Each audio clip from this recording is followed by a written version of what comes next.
Hey everyone! So I wanted to show you how you could use your own markers without ruining them to make watercolors.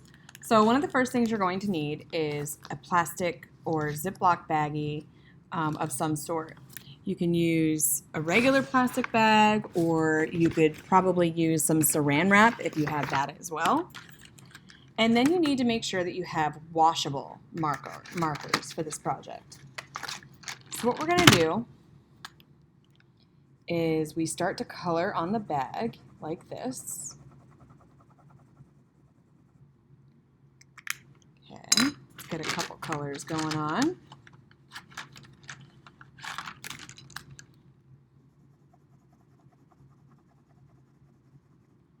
And again, this isn't going on my picture. This is just staying on the bag. And then you're going to need some water and a clean paintbrush.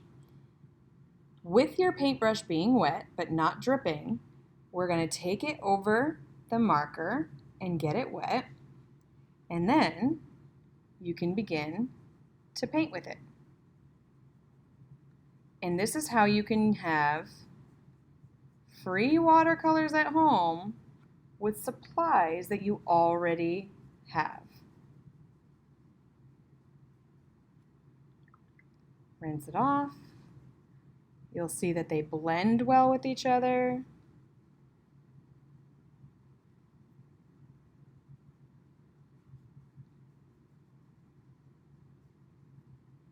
And there you have it. You can make an entire palette of colors with just your markers and a plastic bag.